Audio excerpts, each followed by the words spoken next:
नमस्कार बच्चों, आज की कक्षा में आप सभी का स्वागत है। आज फिर से हम आपकी पाठ्य पुस्तक वसंत भाग 1 के पाठ 5 अक्षरों के महत्व के विषय में अध्ययन करेंगे।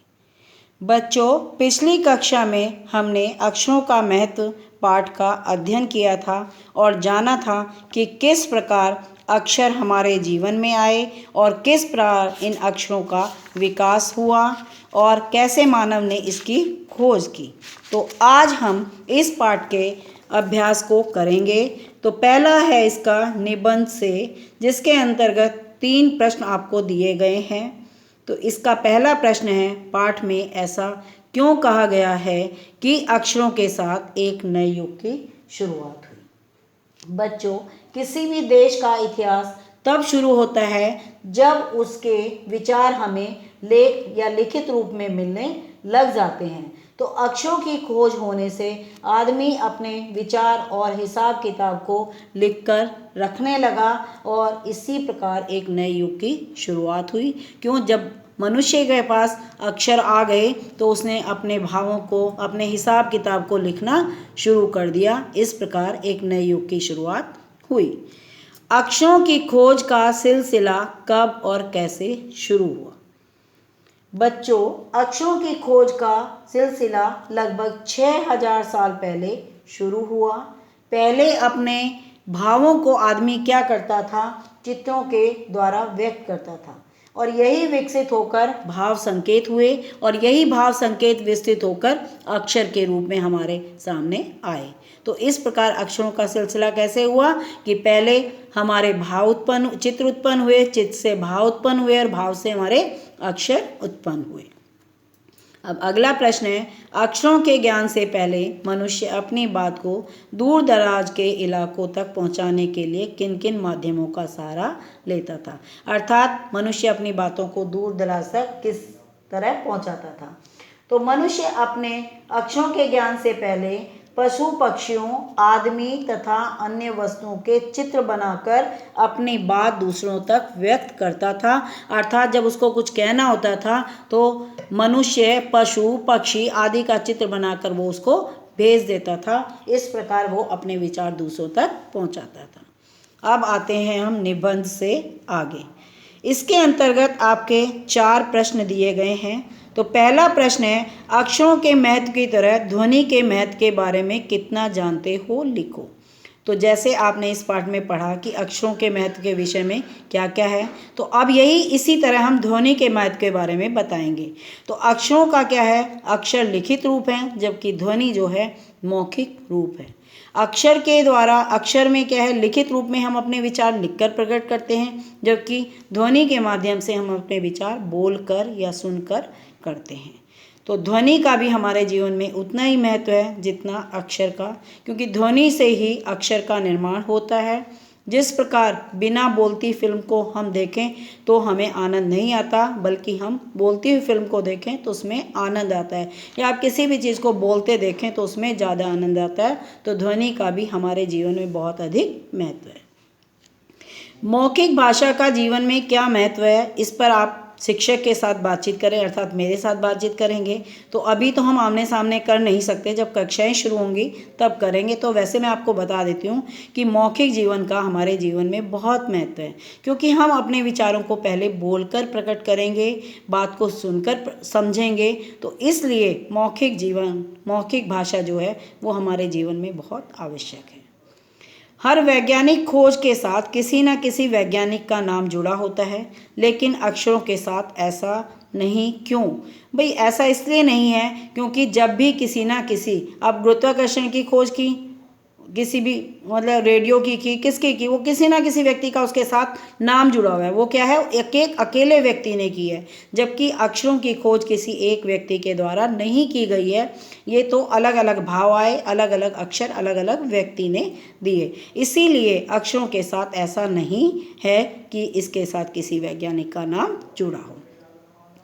अब एक भाषा को कई लिपियों में लिखा जा सकता है, उसी तरह कई भाषाओं को एक ही लिपि में लिखा जा सकता है। नीचे एक ही बात को अलग अलग भाषाओं में लिखा गया है। इन्हें ध्यान से देखो। इनमें दिए गए वर्णों की मदद से कोई नया शब्द बनाने की कोशिश करो। तो ये आपको अलग, क्या शानदार दिन है, एक वाक्य है। इसको आपको हिंदी में भी लिखा गया है, पंजाबी, उड़िया, तेलुगु, उर्दू, बांग्ला, तमिल, सारी भाषाओं में अर्थात सभी लिपियों में लिखा गया है, क्योंकि जो लिखने की विधि है वो लिपि है और जो भाषा है वो उसके आगे लिखी हुई है।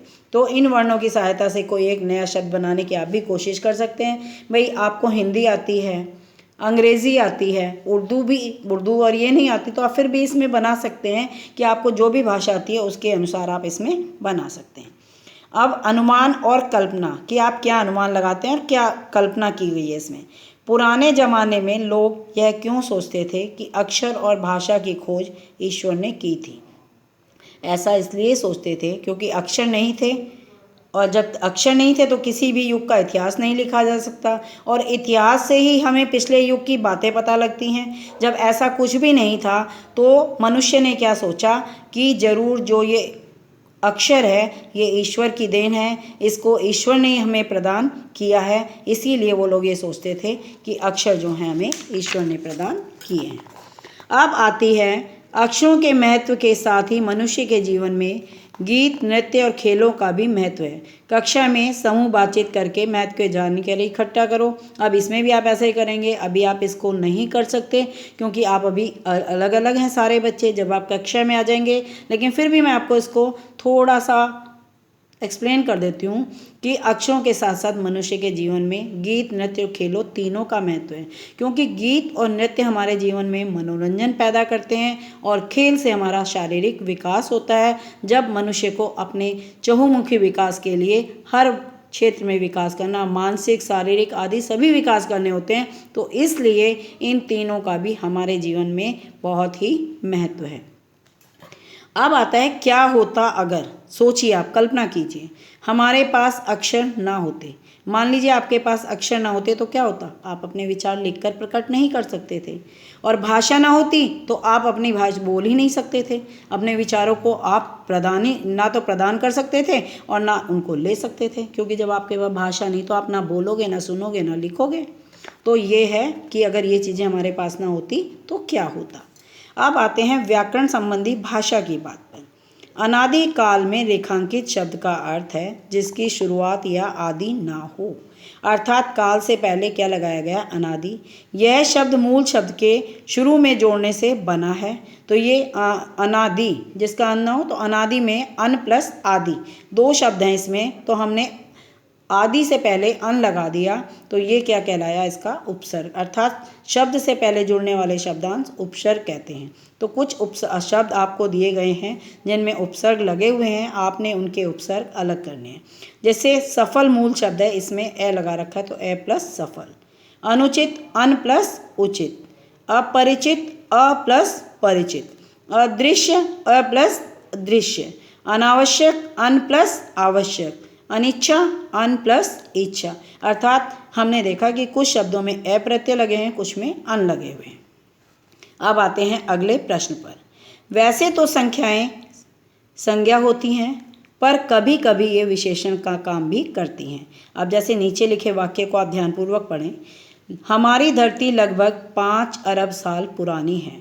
अर्थात अरब क्या है, संज्ञा है, और उससे पहले हमने 5 संख्या लगा दी, तो ये किसका कार्य कर रही है, अरब की संख्या बताने का। तो ये संख्या हो गया, विशेषण का काम कर रही है, संख्यावाचक विशेषण का। कोई 10,000 साल पहले आदमी ने गांव को बसाना शुरू किया। तो 10,000 ये साल से पहले क्या है, ये संख्या बता रहा है साल की, कितने साल हैं, 10,000। तो यहाँ पर ये संख्यावाचक विशेषण का कार्य कर रहा है। इन वाक्यों में रेखांकित अंश, साल, संज्ञा के बारे में विशेष जानकारी दे रहे हैं। तो जो रेखांकित शब्द हैं ये संज्ञा हैं, जो इनके बारे में जानकारी दे रहे हैं, तो ये संख्यावाचक विशेषण कहलाते हैं। संख्यावाचक विशेषण का इस्तेमाल उन्हीं चीज़ों के लिए होता है जिन्हें गिना जा सके। जो गिनने योग्य चीज़ें होती हैं उनमें हम संख्यावाचक विशेषण का प्रयोग करते हैं।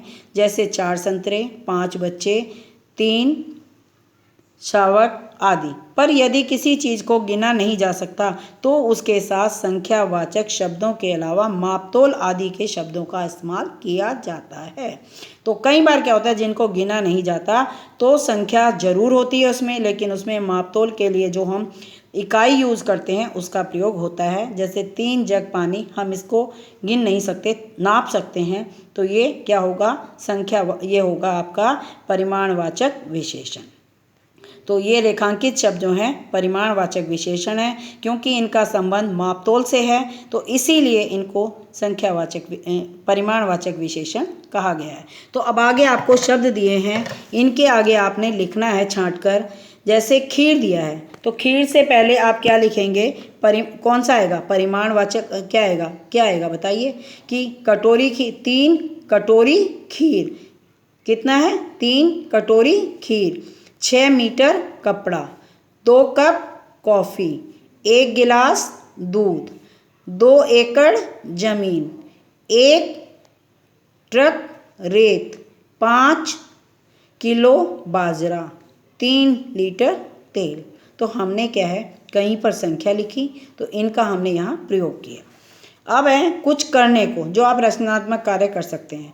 जैसे अब आप फ्री हैं घर में, पढ़ने के बाद सारा दिन आप थोड़ा सा आप मनोरंजन भी करेंगे, तो आप क्या करें, अपनी लिपि के कुछ अक्षरों के बारे में जानकारी इकट्ठा करें जो अब प्रयोग में नहीं है। आप ग्रामर की बुक उठाइए, उसमें रखिए कि कुछ शब्द ऐसे, अक्षर ऐसे हैं जो प्रयोग में नहीं है, उनको आप छांट कर लिखें।